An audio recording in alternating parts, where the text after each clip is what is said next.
In this video, we will see append function and insert function that we have already discussed.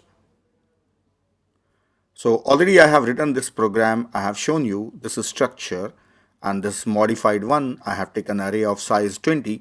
Let us make it to 10 so that we can see the contents easily inside debug area. And inside main function already array is initialized and the size is 10 and also the present elements are 5. Now here I will write on a function for append. This append function will insert a new element at the end of an array, so it should take a structure array.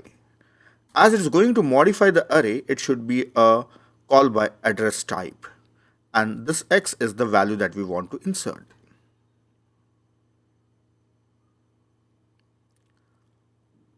Now append means just we will be inserting a new element at the end of this array. Right now the elements are 2, 3, 4, 5, 6, so a new element should come after 6. So before insertion, first of all, we should check whether there is sufficient space or not. If ARR arrow, that is caps, length is less than ARR's size, then there is a free space available. Otherwise, we cannot insert any element. So for inserting an element in an array A of ARR's length. So we can insert it at a position length and also increment length. The value x should be stored. That's all, end of the function. I will call this append function inside main function by passing address of ARR and the value that I want to insert is 10. After inserting the value, this display function will display the value. I should get the values that are 2, 3, 4, 5, 6 and 10. Let us run. Yes, the elements are 2, 3, 4, 5, 6, 10. So this display function is displaying all the elements up to the length of an array. Let us debug this program and see at the append function I'll put a breakpoint, then I will run. Yeah, here inside the debug area you can see the elements in an array are 2, 3, 4, 5, 6. And it's about to call append function. Let us go to append function. It will check the length and the size. Then it will store an element in an array. Now if I expand this array object, you can see that after 6 a value 10 is also stored. Back to main function, then display will display all the elements. So that's it. We have seen how an element is stored in an array. So this display will display the elements that we have already seen it. So let us stop the function. Now next thing, we will write a function for insert. We have already discussed a function for insert, so above the main function I will write a function for insert. So the function for insert returns void and the function name is insert, and it should take a parameter of type array by address because it's going to modify an array. The next thing is index at which we want to insert an element, and last is the value that we want to insert, the element that we want to insert. Before insertion, let us check whether the index given is valid or not. A valid index is from 0 to length of an array. So here I will check if index given is greater than or equal to 0 or not, and also this index should be less than or equal to ARR's length. This is valid index. If the index is valid, then only we'll perform insert operation.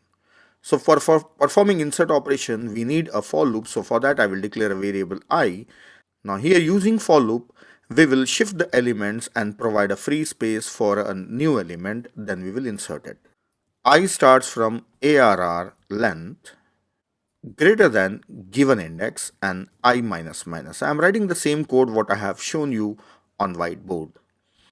And at A of I, as A is inside an array object, so I have to use arrow operator for accessing it, A of I minus 1. So the previous element we will copy it here at the current place. Then after this, in an array at A of the given index, we can write down an element, and also ARR's length should be incremented because we have inserted a new element. That's all. This is the insert function. Now let us go back to main function. Inside the main function, I have already shown you how to use append. Now let us see how to use insert function. For inserting, I have to pass array as a parameter, that is by address, and the index that I want to insert at index 5, that will be last index, and the value that I want to insert is 10. Then after that, all the elements will be displayed. So this 10 should be inserted after 6, because if you see the indices, this is 0, this is 1, this is 2, this is 3 and 4. At 5th index the element will be inserted, that is after 6.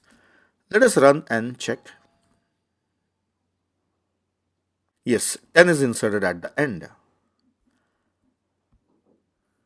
I will change the index. I will insert it at index 0. Let us run it again. Yes, 10 is inserted at index 0, that is the beginning index.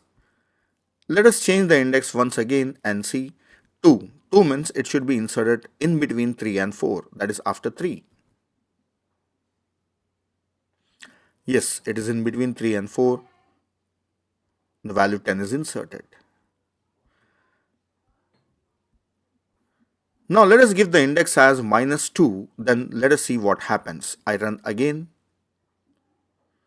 and the values are displayed. So 10 is not there. I'll give the index 9. Now let us run the program. See, still 10 is not inserted because the index was invalid. So that's all.